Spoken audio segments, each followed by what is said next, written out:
ហេតុអីពេលជីវិតយើងលំបាកគេអត់ជួយយើងអត់មានអ្នកមកជួយយើងអត់មានអ្នកមកខ្វាយខ្វល់មួយយើងបងប្អូនបាច់ឆ្ងល់ទេព្រោះពេលជីវិតគេលំបាកក៏យើងអត់បានទៅជួយគេអត់បានទៅខ្វាយខ្វល់មួយគេដែរយើងគិតតែពីជីវិតយើងធ្វើម៉េចឲ្យក្រុមគ្រួសារយើងរីកចម្រើនអញ្ចឹងយើងកុំអន់ចិត្តកុំតូចចិត្តបើសិនជាយើងអត់បានជួយគេម្នាក់នឹងទេហើយម្នាក់នឹងគេអត់ជួយយើងវិញហើយបើសិនជាយើងជួយម្នាក់នឹងចាពេលលំបាកពេលត្រូវការជំនួយយើងជួយចាបងប្អូនខ្លះឲ្យខ្ចីលុយឲ្យអីលើកម្លាំងចិត្តរាប់អានចាល្អុកល្អើនឹងគ្នាអញ្ចឹងទៅតែដល់តែពេលយើងមានបញ្ហាគេអត់ខ្វល់គេអត់ទៅជួយយើងបងប្អូនអានឹងគឺជាធម្មជាតិរបស់មនុស្សមិនប្រកាសថាយើងធ្វើល្អដាក់គេយើងធ្វើបន់ដាក់គេនឹងដឹងគុណគេនឹងឲ្យតម្លៃគេនឹងគោរពរាប់អានយើងមកជួយយើងឯងនិយាយទៅបងប្អូនត្រូវគិតថាអញ្ចេះបើយើងជួយអ្នកណាម្នាក់គឺជួយដោយការធ្វើបន់ហើយការធ្វើបន់កុំទន្ទឹងលទ្ធផលមកវិញចាព្រោះការដែលយើងធ្វើបន់ទៅអ្នកណាម្នាក់យើងធ្វើបន់ធ្វើទានទៅអ្នកដទៃគឺយើងធ្វើដើម្បីខ្លួនឯងមានក្តីសុខផ្លូវចិត្តខ្លួនឯងអារម្មណ៍ល្អចាខ្លួនឯងសាងបន់កុសលឲ្យខ្លួនឯងអញ្ចឹងបើយើងជ្រុលនឹងធ្វើបន់ដាក់អ្នកដទៃយើងកុំទាមទារផលបន់ការដឹងគុណពីគេមកវិញព្រោះតែយើងទាមទារយើងនឹងទទួលរងគ្រោះចានិយាយទៅខ្លាចជាជនរងគ្រោះឬក៏ទទួលបាបមកវិញបងប្អូនចា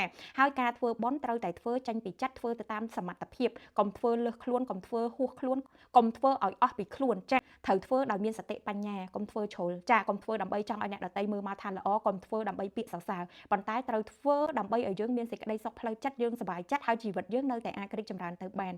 កុំរុះស្ពានខ្លួនឯងដើម្បីទៅជួយសាងសង់ស្ពានឲ្យអ្នកដទៃចាជួយគេជួយដោយមានសតិបញ្ញាជួយទៅតាមសមត្ថភាពកុំជួយលើសខ្លួនចាបងប្អូនដែលធ្លាប់ជួយអ្នកដទៃហើយគេអត់ដឹងគុណគេអត់សប្បាយចិត្តគេអត់រាប់រយយើងគេមើលងាយយើងគេអត់ជួយយើងបងប្អូនកុំខ្វល់ចានៅសាងសេចក្តីល្អតទៀតព្រោះបុណ្យអត់ភ្លេចម្ចាស់ទេចាយើងទទួលបានរឿងល្អមនុស្សល្អដំណឹងល្អការងារល្អជាច្រើនដោយសារតែកុសលផលបុណ្យដែលយើងសាងមកគ្រាន់ថាពេលខ្លះយើងអត់បានចាប់អារម្មណ៍ជាមួយនឹងរឿងល្អទាំងអស់ហ្នឹងឯងដោយសារតែយើងអាឡ័យឈឺចិត្តពិបាកចិត្តកើតទុក្ខជាមួយនឹងមនុស្សដែលគេអត់មើលឃើញពីតម្លៃរបស់យើងកុំខ្វល់បងប្អូនរៀនឲ្យតម្លៃខ្លួនឯងរៀនឲ្យតម្លៃលើអំពើល្អខ្លួនឯងហើយត្រូវសប្បាយចិត្តជាមួយនឹងការមានទឹកចិត្តល្អរបស់យើងជាមួយអ្នកដទៃព្រោះយើងគឺជាមនុស្សល្អពិតជាគួរឲ្យគោរពរាប់អានគួរឲ្យស្រឡាញ់ហើយយើងពិតជាស័ក្តិសមនឹងទទួលបានក្តីស្រឡាញ់ពីខ្លួនឯងនិងការអភ័យទោសពីខ្លួនឯងអរគុណបងប្អូនទាំងអស់គ្នាវីដេអូនេះមានតែប៉ុណ្្នឹងទេបើសិនជាបងប្អូនចូលចិត្តវីដេអូអ្នកគ្រូ HD ចាបងប្អូនកុំភ្លេច comment នៅខាងក្រោមវីដេអូហើយបើសិនជាបងប្អូនមានជាសំណួរយោបល់ឬក៏មានផ្នែកគំនិតអីល្អៗដើម្បីចែករំលែកជូនបងប្អូនមិត្តភ័ក្តិយើងបន្តអាច comment នៅខាងក្រោមវីដេអូបានចាហើយបើសិនជាបងប្អូនទាំងអស់គ្នាកំពុងតែជួបបញ្ហាសរសៃសក់ចាសក់ខូចឆេះបែកចុងសពង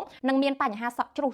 ច្រើនជ្រុះទាំងដៃជ្រុះអត់ឈប់ហ្មងស្បែកក្បាលមានបញ្ហាអង្គែសក់ឆាប់ឡើងព្រេងទៀតបងប្អូនស្បែកក្បាលខ្សោយងាយរងប្រតិកម្មបងប្អូនខ្លះមានបញ្ហាផ្សិតបងប្អូនអត់ដឹងប្រើសាប៊ូអីអាចសាក់លបងប្រើប្រាស់ជាមួយសាប៊ូតាំងគួយបានខ្ញុំធានាជូនគុណភាពបងប្អូនខ្ញុំប្រើល្អខ្ញុំប្រើទៅទទួលបានប្រសិទ្ធភាពវាជួយកាត់បន្ថយសក់ជ្រុះជួយឲ្យសក់ខ្ញុំដុះក្រាស់ឡើងវិញពិសេសជួយឲ្យសក់ខ្ញុំដុះលូតលាស់បានល្អសក់មានសុខភាពល្អហើយកាត់បន្ថយសក់ឆេះសពងបែកចុងបានល្អបងប្អូនចាកក់ហាត់ងាយឡើងព្រេងទៀតនិយាយទៅខ្ញុំស្រឡាញ់ខ្លាំងមែនតើហ្មងសាប៊ូដែលខ្ញុំប្រើត្រូវអញ្ចឹងបងប្អូនបើសិនជាអត់ទាន់មានសាប៊ូប្រើត្រូវអាចសាក់លបងសាប៊ូតាំងគួយបានព្រោះខ្ញុំទទួលបាន feedback ច្រើនពីអតិថិជនគាត់ប្រើហើយគាត់ថាគាត់ទទួលបានប្រសិទ្ធភាពចាសក់គាត់ស្អាតបាត់ជ្រុះសក់គាត់ដុះច្រើនពិសេសសរសៃសក់គាត់ភ្លឺទន់មានទម្ងន់ហើយកក់ហើយបងប្អូនអត់ងាយឡើងព្រេងឡើងកែទេសាប៊ូតាំងគួយល្អខ្លាំងបងប្អូនចង់យកលក់បន្ត inbox ចូល page ឬក៏តាក់ទងសួរព័ត៌មានលម្អិតតាមតំណែងចែកចាយបានចាកញ្ចប់បោះដុំឬក៏ចូលជាតំណែងចែកចាយបងប្អូនចំណាយត្រឹមតែ$78ទេយើងមានក្រុម Telegram ដើម្បីបងប្អូនចូលទៅ download រូបភាពនិងវីដេអូសម្រាប់ផុសទៀតចឹងបងប្អូនត្រូវការយកទៅលក់បន្តជាមួយសាប៊ូតាំងគួយចែកចាយផលិតផលល្អជូនអតិថិជនបងប្អូនអាចតំណែងសួរព័ត៌មានលម្អិតបានបងប្អូនណាអរគុណ